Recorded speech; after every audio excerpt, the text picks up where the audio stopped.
Hero soldier returns home from service to find the most shocking sight. The family dog wags his tail so hard, his whole body shakes. The kids turn off the Xbox and jump with joy.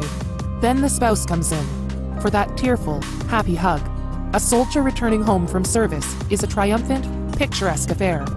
One that's nearly magic, or at least, it should be. When one National Guardsman returned to his home after a dangerous stint of hurricane relief, he probably anticipated that lovely magical moment. The happy dog, the elated son, and the tearful girlfriend. Instead, however, he noticed some things about his house were not quite right. Army medic Louis Ocampo lived in Charlotte, North Carolina with his girlfriend Kaylee Finch and their son Lucien.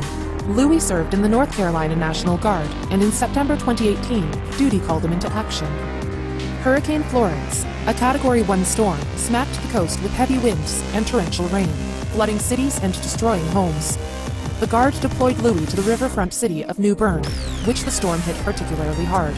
While Louis and his local soldiers navigated the storm's aftermath, helping anyone who needed water, food, or what have you, 20-year-old Kaylee and Lucien headed for a place that they would feel safer without Louis around. Specifically, she took her son to Louis's parents' house so she wouldn't be alone for days. She left the family dog at home, where she checked in on him periodically. For a few days, the family lived like this, away from home and apart. On September 21st, Louis returned home from his brief stint in New Bern. After helping people piece their lives back together, he expected at least a few hours for himself. But once at home, he did not receive a hero's welcome. With Kaylee still at his parents' house, Louis arrived home only to be greeted by a curious sight. The dog, who'd been home all by himself, was running around in the front yard. Even more curious was that the back door had been left wide open. Either the dog taught himself a new trick and opened the door himself, or someone who should not have opened that back door did. Gulp. Most telling of all, however, was that the window in his son's bedroom was propped open. Someone busted the lock with a nearby shovel and crawled into the home.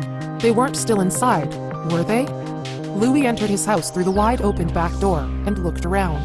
There was, thankfully, no one still inside the home. But that was just about the only positive the soldier could take away from what he saw. The intruder flung clothes everywhere. They stole a laptop Louis kept all of his schoolwork on. They stole a video game system, a firearm, and even swiped food from the refrigerator. And they didn't stop there. The thieves took a box of coins Louis's grandmother collected from around the world, something immensely sentimental to the 24-year-old. After surveying the damage, all he could do was stick his face in his hands. This was how Kaylee found her soldier when she returned home. Wanting to do something to help, she turned to Facebook and wrote a status that she didn't know would eventually change their lives. This soldier, my soldier, Kaylee wrote, lost everything of importance. We are trying to get the word out to see if anyone has any information about who may have taken it. Please share and see what we can find. A friend of Kaylee's, Marie-Elise Capron, saw the post and felt an overwhelming sense of grief for the couple she loved dearly. She'd worked closely with Louis over the years and knew him as an amazing soldier and person. Mary wanted to help, so she set up a GoFundMe.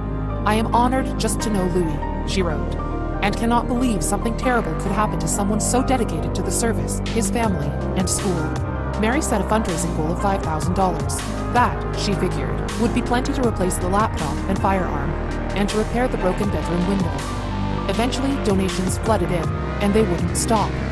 In 11 days, the GoFundMe raised thousands for the couple, who eventually asked Mary to shut down the fundraiser. They were making too much money, they argued, and didn't want to abuse people's generosity. But the public actually asked Mary to reopen the fundraiser after she shut it down at the couple's behest. They wanted to help out this woebegone soldier. This made Louis uncomfortable, so he and Mary worked out another plan. Delighted with the public's enthusiasm to help a soldier in need, Louis, Kaylee, and Mary redirected new donations to Soldiers and Airmen Assistance Fund, which helps local guardsmen facing hardships. The couple even gave some of the money, which totaled nearly $15,000, to a soldier who'd been living in a hotel after the Hurricane Florence brought a tree down on his home. Louis and Kaylee turned a disaster into a positive moment. A big part of wanting to give the donations comes from seeing how generous people have been, Louis said, and I wanted to pay that back to someone else who needed help.